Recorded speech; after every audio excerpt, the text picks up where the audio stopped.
नमस्कार, बुलेटिन 100 देख रहे हैं आप। मैं हूं आपके साथ मनीष शर्मा। बुलेटिन की शुरुआत बड़ी खबर के साथ करते हैं। बाड़मेर से यह बड़ी खबर है, जहां डूबने से एक परिवार के 3 लोगों की मौत हो गई है। एक बहन समेत 2 भाइयों की डूबने से मौत हो गई है। गोरसिया तला कश्मीर की यह घटना बताई जा रही है। शिव एसएचओ विक्रम सिंह सहित मौके पर पुलिस पहुंच चुकी है।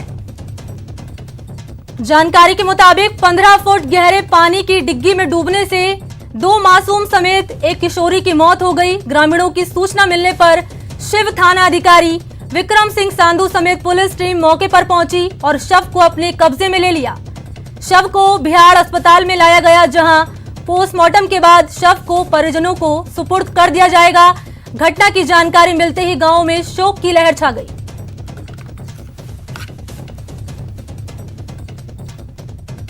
तो खबर पर ज्यादा जानकारी के लिए प्रेमदान हमारे साथ फोन लाइन पे जुड़ गए हैं। प्रेमदान, पूरी अपडेट बताइए खबर पर।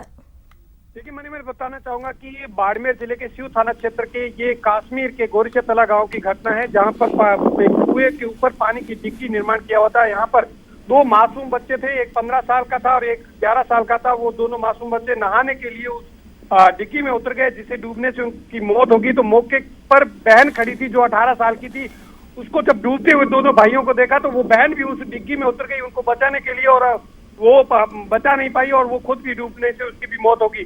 मौके पर पुलिस प्रशासन मौके पर पहुंच चुकी है। 3 शवों को बाहर निकाला गया है और 3 शवों को बिहार के मोर्चरी में रखवाया गया है। तो ये जो प्रहलादपुरा उंडू निवासी थे और जो एक कृषि कार्य के लिए बेरे पे काम कर रहे थे। जी मनी। चलिए, शुक्रिया प्रेमदान आपका तमाम जानकारी के लिए। यानी शवों को बाहर निकाल लिया गया है और पुलिस मामले में कार्रवाई कर रही है और घटना स्थल पर अभी पुलिस प्रशासन मौजूद है।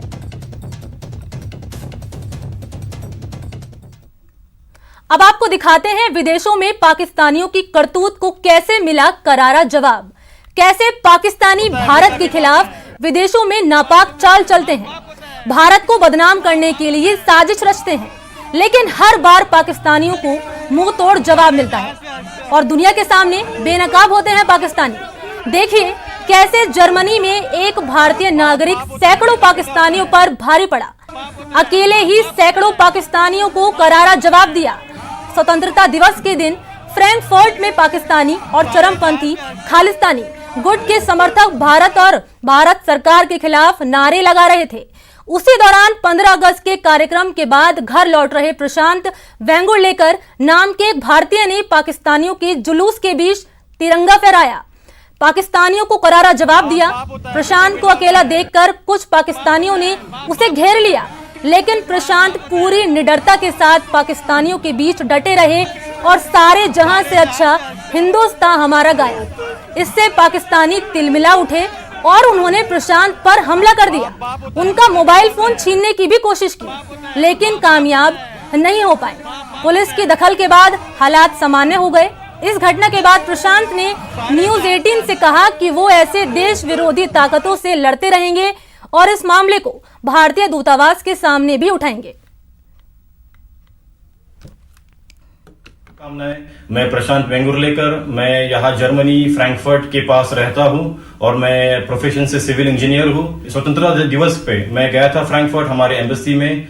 वहां से लौटते हुए मैंने देखा कि हमारे ट्रेन स्टेशन के पास कुछ पाकिस्तानियों ने एक प्रोटेस्ट ऑर्गेनाइज की है और इस प्रोटेस्ट में ये बहुत जोरों से चिल्ला के हमारे देश को, हमारे प्राइम मिनिस्टर को भद्दी गालियां दे रहे थे और उल्टे सीधे कह रहे थे। तो ये मुझसे सहन नहीं हुआ। तो मैंने कहा कि कम से कम इनकी एक वीडियो निकाल के पूरी दुनिया को दिखाई जाए कि इनकी करतूतें क्या है, ये बाहर के देश में भारत के खिलाफ क्या क्या करते हैं। तो जैसे ही मैंने ये वीडियो निकालनी शुरू की तो एक बंदा आके मुझे उसने गाली गलौज शुरू की। उसने मुझे अभद्र शब्द कहे उसकी वीडियो निकालते हुए। उस वक्त जब उसने मुझे मेरे फोन को मारने की कोशिश की और गिराने की कोशिश की, भागने की कोशिश की, तब जाके मैंने पुलिस को बुलाया। वो आप मेरे पहले वीडियो में देख सकते हैं। इस वक्त मैंने अपने पास जो देश के झंडे थे, हमारे भारतवर्ष का जो झंडा है वो हाथ में लेके लहराया मैंने और मैंने पाकिस्तानियों के सामने गया मैं और उनके सामने मैंने अपने देश का झंडा लहराया रहा। और यहाँ पर कोई नहीं था, मैं पूर्ण अकेला था और ये कोई प्लान नहीं था मेरा कि इनको दिखाने का, लेकिन मैं अकेला था। मैं जा रहा था अपने रास्ते से, लेकिन मुझसे रहा नहीं गया, मुझसे बर्दाश्त नहीं हुआ। तब जाके मैंने इनको अपना झंडा लहराया और ये फिर बिलबिला उठे, ये पागल हो गए, ये देखते रह गए कि कैसे एक हिंदुस्तानी इन सब के खिलाफ खड़ा है अकेला और कोई डर नहीं है। मुझे कोई डर नहीं था, क्योंकि क्या मेरे देश के लिए मैं कहीं भी खड़ा रहने को तैयार हूं और कोई गलत नहीं है। हमारे देश के लिए हर इंसान को खड़ा रहना चाहिए, कहीं पर भी हो, आप दुनिया में कोई भी कोने में हो, आपको अपने देश के लिए खड़ा रहना चाहिए। उस वक्त मैंने उनको एक ही बात कही, बाप बाप होता है और तुम अपनी जगह पे रहो, तुम बेटे हो, तुमको पता नहीं तुम क्या कर रहे हो, तुम बाप बाप होता है, ऐसा मैंने उनको कहा। आप देख सकते हैं मेरे दूसरे वीडियो में, उस वक्त ये सब पागल हो गए। मैंने अपना सारे जहां से अच्छा हिंदुस्तान हमारा ये भी शुरू कर दिया कहना, उतने में उन्होंने मुझ पे अटैक कर दिया। सामने से सब आए, बुढ़े लोग पाकिस्तानी फ्लैग से मुझे मारने लगे। इस वक्त पुलिस आई, पुलिस ने सबको अलग किया, मुझे भी अलग किया। तब जाके एक पाकिस्तानी ने मुझे पीछे से अटैक किया, उसने मुझे मेरा फोन छीनने की कोशिश की और तोड़ने की कोशिश की, लेकिन मैं सतर्क था। अपने स्वतंत्रता दिवस पे कुछ नहीं करते, ये सिर्फ भारत के खिलाफ इनका मोर्चा लगा रहता है, दिन रात यही चलते रहता है। इनके साथ में कुछ खालिस्तानी भी है, वो भी इनसे मिले हुए हैं और यही करते रहते हैं ये लोग। तो हमें ये पूरे देश में दिखाना है, इनको एक्सपोज करना है। हम सीना तान के खड़े रहेंगे और जहां पर भी दुनिया में हम सीना तान के घूमेंगे। जय हिंद। तो इसी खबर पर ज्यादा जानकारी के लिए हमारे नेशनल एडिटर शैलेंद्र वांगू फोनलाइन पर हमारे साथ जुड़ गए हैं। शैलेंद्र, एक बार फिर से पाकिस्तान बेनकाब हुआ है और ये तस्वीरें गवाह है कि कैसे विदेशों में भी पाकिस्तान भारत के खिलाफ साजिश रचता है।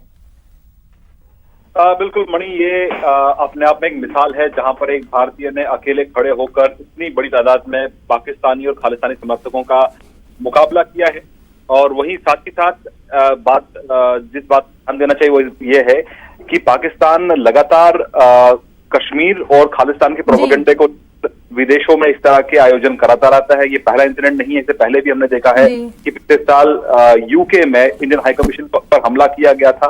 लेकिन ऐसे में प्रशांत, जिनकी कल रात को हमसे बात हुई थी, उनका ये कहना है कि वो अकेले डटकर आगे भी मुकाबला करते रहेंगे और इस पूरे मामले की शिकायत वो वहां की पुलिस से भी करेंगे और भारतीय दूतावास के सामने भी ये मुद्दा उठाएंगे। और वो चाहते हैं कि वो उन देशों की सरकारें इस तरह के आयोजनों को अनुमति ना दें, इस तरह की भारत विरोधी गतिविधियों को अनुमति नहीं। शैलेंद्र, प्रशांत ने ये कहा है कि इस मामले को वो दूतावास में भी उठाएंगे, इस पूरे मामले को।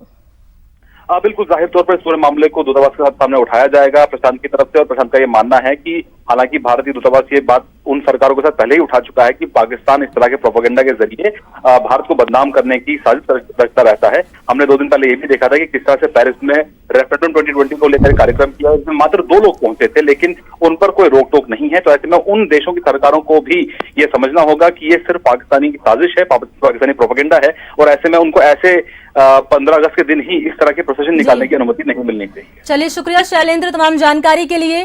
तो एक बार फिर से पाकिस्तान बेनकाब हुआ है और पाकिस्तान ने दिखा दिया है कि वो कैसे भारत के खिलाफ जब जब खड़ा हुआ है, भारत ने उसे मुंहतोड़ जवाब दिया है, चाहे वो सेना पर हो और चाहे वो जर्मनी में हो।